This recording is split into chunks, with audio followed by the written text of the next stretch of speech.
Hello everyone, I'm Sunil. I welcome you back to my YouTube channel TechBasics.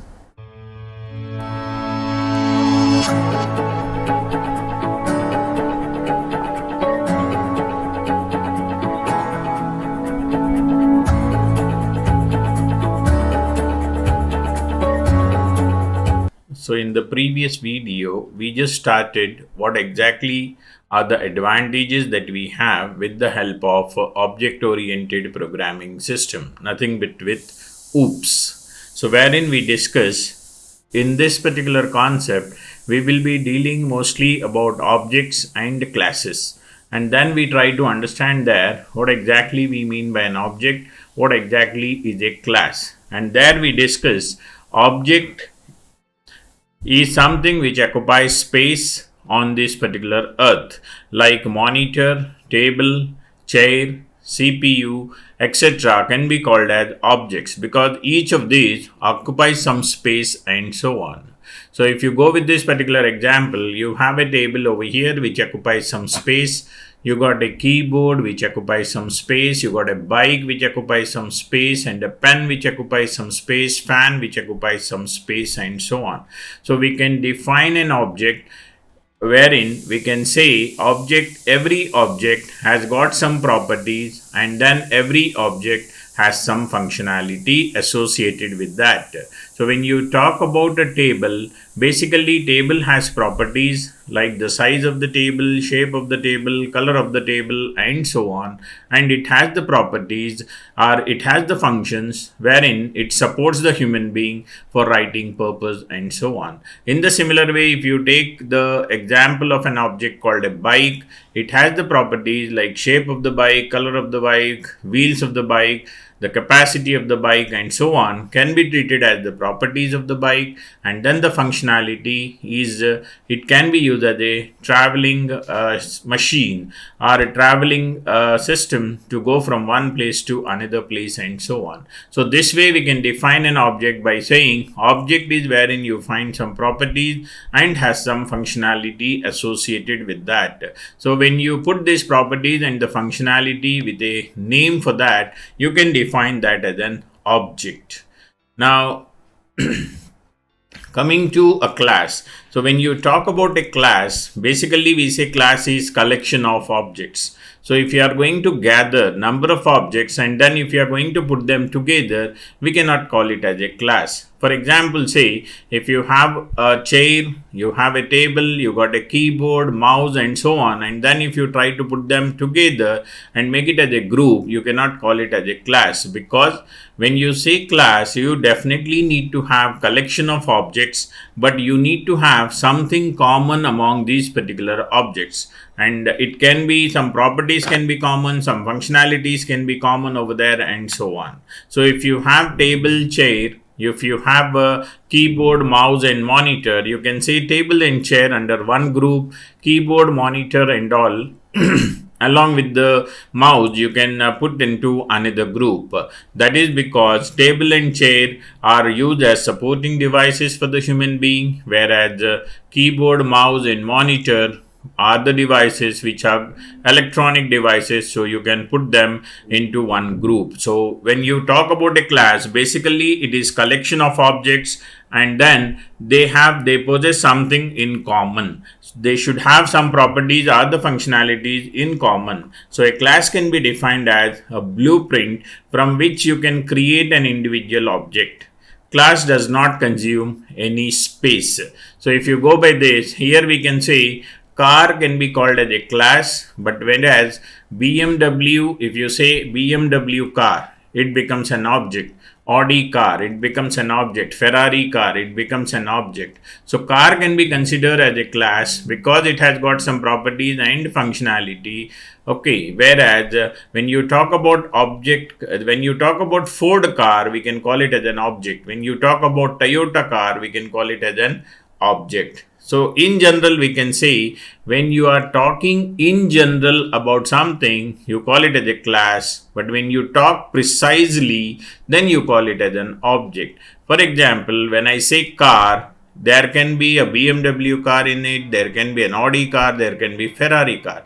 So whenever I say car, it is a general term, so which refers to a class. Whereas when I say Ford car, I am referring to a particular or a precise car or a particular car, then I call it as an object. Same way, when I say student, student is the term which I can apply to anyone, so I call it as a class. But if I say Sunil, Sunil is one among that particular class, so I call it as an object. So anything that occupies space, which has properties and functionality, we can call it as an object, including the human being. Whereas when it comes to class, you can have group of students together, then you can call it as a class, provided all the students are coming over there to learn a particular language and not different languages. So if I have 100 students and if they are sitting together and if the purpose of all of them is to learn C++, then you can call it as a class of C++ and so on. So it should be very clear for us the term called object and the term called class, as these are the terms that we are going to make use of every day while we work with C++ and so on. So then what advantages we get when you talk about classes and objects? So when you talk about classes and objects, or when you work with classes and objects, you can perform, or you get advantages like you can perform data hiding, you can perform abstraction and so on. What exactly we mean by this? So if you go by the diagram that is shown over here, on one side I have shown you the features of a refrigerator, on the other side I have shown you the hardware devices which are very important for these refrigerator to work and so on. So when you talk about data hiding and abstraction, here you can take an example of a shopkeeper. For example, say if I want to buy a refrigerator, if we want to buy a refrigerator, we may go to the shop to buy the refrigerator, or we may purchase even online. But when you go to the shop to purchase the refrigerator, you find a satisfaction level over there by looking at that particular machine or that particular device in front and so on. You can check the color, you can check the features, you can check the parts inside and so on. That gives you a level of satisfaction. So when you go to the shopkeeper and then when you ask the refrigerator, the shopkeeper, as you know, we like customer only understand the feature and not the hardware parts. What he will do is he will try to explain us about the features of that particular refrigerator. He talks about the number of doors it has, he talks about the capacity, the shelves, the lights and consumption and so on. But he never speaks about the compressor inside, condenser inside, thermostat inside and so on. The reason for that is he feels that we like customer do not understand or may not understand these hardware devices. So he will only talk about some warranty on these hardware devices, but he will focus more on the features. So that is where we are going to have a program which can perform this kind of concept called hiding and abstraction. So you can have a program written in this fashion with the help of a concept called data hiding and abstraction, wherein you can, if suppose say the program is written for a computer science and a mechanical department, then if the student of computer science work with that particular program, your program should be intelligent enough to give only the information related to computer science. But if a student of mechanical department works with that particular program, it should give information pertaining to mechanical department only. But if the principal of that particular college works with that particular program, the program should give the information pertaining to both the departments. So if you can write programs which are intelligent enough to know who is the user and accordingly it has to provide the information, then you say you are performing or you are using the concept of data hiding and abstraction. Provide what is required and not to provide what is not required. You can as well get the concept of, or you can as well make use of the concept of inheritance over there. So when you talk about inheritance, it is basically transfer or inheritance of the characteristics from the parent, or transfer of characteristics from the parents to the child. This is what you call it as an inheritance. When one object acquires all the properties and behaviors, maybe all or some of the properties of the other object or the parent object, it is known as inheritance. So the advantage of inheritance in case of C++ is, for example, say if you are writing a class, or if you have already written a class called as a vehicle, wherein you have some properties and functions over there. So the functions in this particular class are fuel amount, capacity, apply brakes are the functions of this particular class. But after you create this class, or when you have this class, and if you want to create three other classes called bus, car and truck, then what you can do is, in case of bus, in case of car, and in case of class called truck, you also require, say, fuel amount function, capacity function, apply brake functions. Then what you can do is, instead of rewriting this function again in a class called bus, again in a class called car, again in a class called truck, what you can do is, you can make this class called vehicle as a parent class having this functionality, and then you can say bus is the child of this class, car is the child of vehicle class, truck is the child of vehicle class. So if you can create a relation between these classes as a parent class and as a child class, then an advantage you get is, whatever functionality and the properties that you have in a parent class, you can inherit them to the child class, or they will get inherited to the child class. Thereby, an advantage you get is, you need not to write these functions again and again in the class called bus, in a class called car, and in a class called truck. That is where we talk about reusability of code and so on. So when you are trying to work with this particular concept, definitely the size of your program is going to be reduced, because these functions you will not be repeating, or you will not be writing in all the classes over there. You will write it only for one time, but you will use it for multiple times over there and so on. So this is how you can work with the concept of inheritance. We will try to work with the programs, and then practically we'll see how this particular concept can be implemented. Similarly, you can also work with the concept of inheritance. Inheritance is, you can also work with the concept of polymorphism. Polymorphism, when you talk about polymorphism, poly is to say many, morphism is to say forms. So if one task is performed in different ways, it is known as polymorphism. For example, to convince the customer differently to draw something, for example, shape, triangle, rectangle, etc. So what is that we are trying to say over here is, if something that exists in multiple forms, you can say it exhibits polymorphism. Good example is a water. Water, you can see it in solid form, you can see that in liquid form and in vapor form. So water exhibits polymorphism because it is available to us in different forms. In the similar way, if you have here an operator called plus, and if this particular operator, or the task of this particular operator is to perform addition of two numbers, but if you make this particular operator called plus to perform addition of two strings, then you say this particular operator exhibits polymorphism.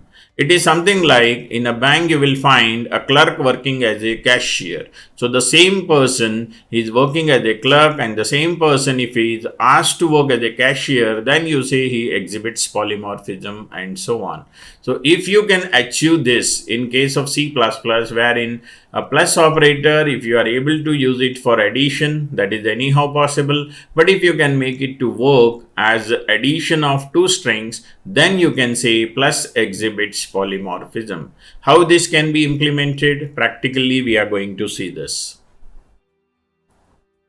So some example I can give you, which I want to share with you. It's like when I traveled with some of the village in Telangana many years back, I found that people over there try to give the same name to different kids and so on. So when I visited a particular place, a friend of mine, and then when I asked him about the names of the kids, His name was Sai Reddy. Then he said, my elder son name is also Sai Reddy, and younger son is also Sai Reddy, and the youngest one is also Sai Reddy. So it was surprise to me that how come in a family you have four people having the same name.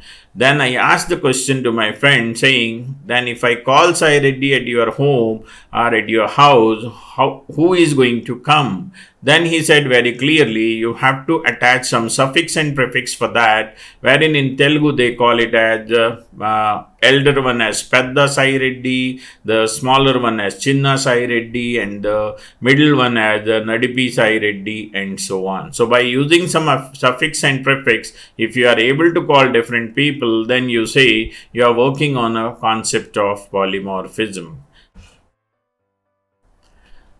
Then you can also get the advantage of working with data encapsulation. So what exactly we mean by data encapsulation? It is basically to wrap the code and the functionality and the properties together into one single unit. Then you call it as encapsulation. Like for example, if you take an example of car, you have some properties like model, speed, engine, speed limit, and then you got the functionality like drive, stop, set speed, and so on. So functions plus properties put together, if you bundle them in a single unit, then you call it as data encapsulation. So what's an advantage of this? So if suppose say I want to send all these properties and the functionalities from one system to another system, instead of I sending them individually and making at least say 1, 2, 3, 4, 5, 6, 7 transactions, what I can do is I can wrap them in a single unit and I can send that particular unit to other system.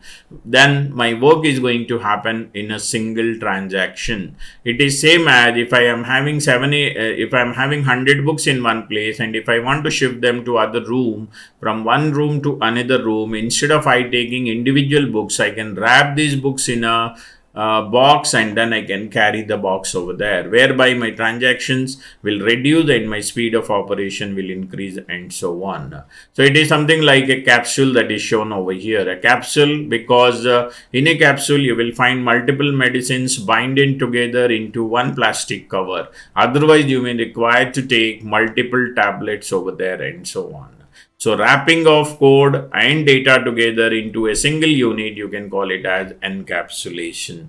So how this is going to work and useful for us in C++, let's try to understand that when you implement it. So then we have the concept of overloading. Some of the textbook refer to this as the feature of C++ or the OOPS concept. Some of them ignore this.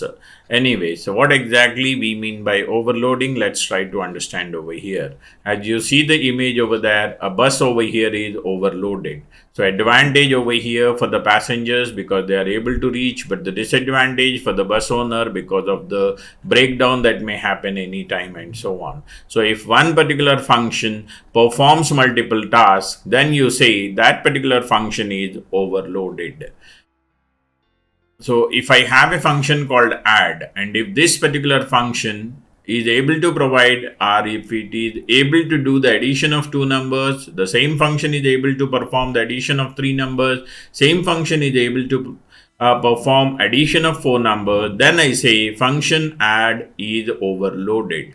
Otherwise, if I do not make use of this particular concept, I need to write multiple functions over there to perform the concept of or to perform the addition of three different numbers over there. That is addition of two numbers, I have to write one function, addition of three numbers, I have to write one function, addition of four numbers, I have to write one function, and so on. But when I make use of the concept of overloading with one particular function, I can perform the task of addition of 2, addition of 3, addition of 4 numbers, and so on. So these are the various advantages that you get when you talk about the concept of OOPS. So if I have to go back, we said when you talk about OOPS, basically you are going to work with the concept of objects and classes, whereby you get an advantage of performing data hiding and abstraction, inheritance, you can go for polymorphism, you can go for data encapsulation, and overloading. So then in the next video, I will directly start going with the programs, writing the programs over there, by understanding the structure of C++ program and the data types over there. Thank you.